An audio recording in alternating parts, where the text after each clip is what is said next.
the topic of the pandemic came up because we're in a pandemic, people. It should obviously be talked about, the debate. How is that not a bigger topic of discussion?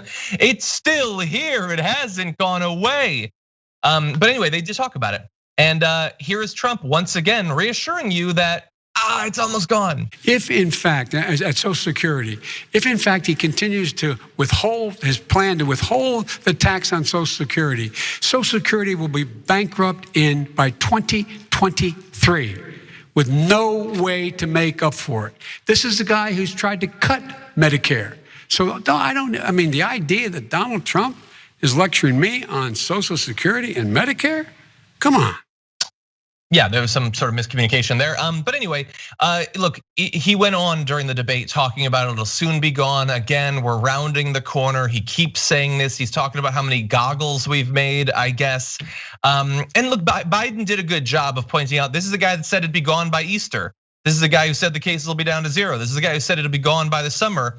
And yet it's not looking like that's the case. The US set a record Thursday as the number of new coronavirus cases rose to over 77,000, topping the previous record in July. Nationwide, we had 77,640 new cases. The daily tally comes as the total number of coronavirus cases of the country has reached nearly 8.5 million with over 224,000 deaths. There were 921 deaths reported just yesterday. Right near 1,000 again and again and again and again, day after day, months of 1,000 roughly people dying every day. It was horrific the first time it happened 7 months ago, and it should be just as horrific with every day that we reach that mark.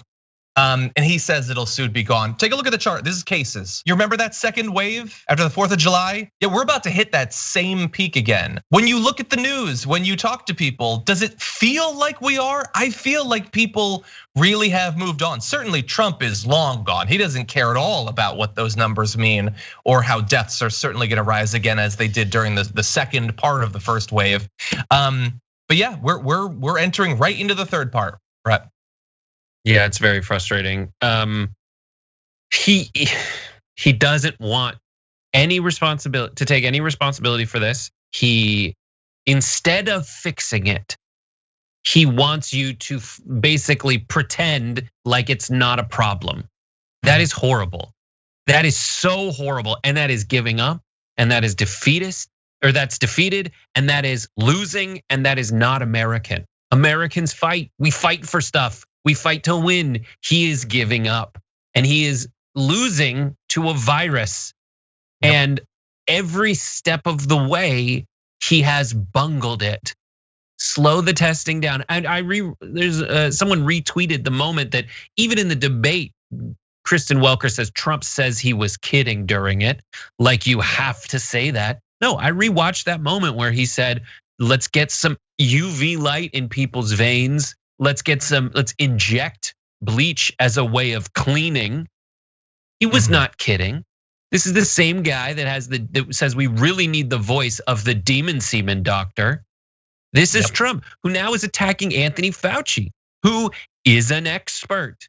And his attack line on Biden is Biden will listen to scientists. It's not that hard, man. And something you're not losing by going along with someone who knows more than you. Is that what he thinks it is? Is his ego really that fragile that if he says, let's do what scientists are saying, or at least factoring it into our behavior, it's ridiculous. No, he has decided that he would rather have a high stock market by hinting that there's gonna be a bailout, which isn't even his responsibility. People have faith that Wall Street has faith that after this, Pelosi and Trump will finally come around on some kind of, and McConnell will come around on some kind of stimulus because they have to.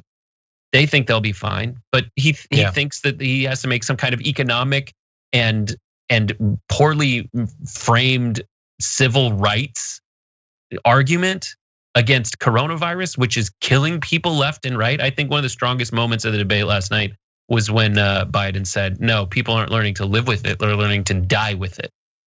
Yeah, that was a great line. And I will just say again, something I've said, I don't know, 35 times on the show since it happened. When Trump said the bleach thing and the UV light thing, their defense was he was just kidding. And as I will say, as horrendous and scary and deeply disturbing it is that the president could be so stupid and have such little knowledge of science or medicine that he could say it seriously. It is objectively worse after tens of thousands of Americans have died for him to joke about injecting bleach. Anybody watching this has lost a friend or a family member, I'm sure feels the same way. It's not funny. It's not funny at all. We have debates about when something is too soon. I would argue when we were halfway through the current death count, too soon probably, when people are dying. People are dying as he was saying that. It's not funny. It's not funny. I'm not a professional comedian or anything, but not really funny.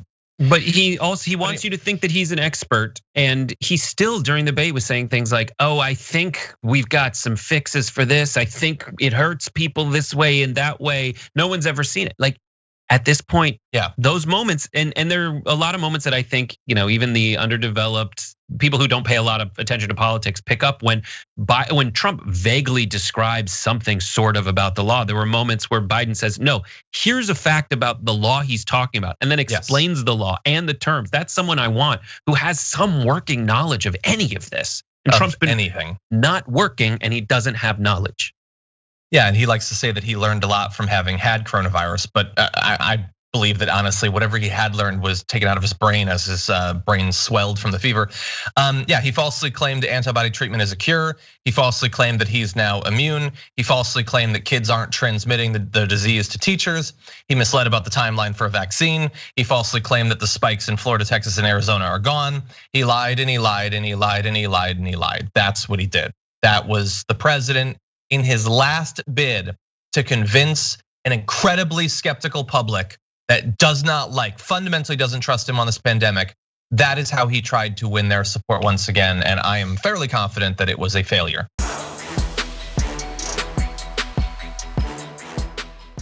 For more political news breakdowns, interviews, stories of activism, and me trying my hardest to care about the occasional big celebrity news story, subscribe to our YouTube channel at youtube.com/thedamagereport. And you can ring the bell wherever it is so you don't miss anything.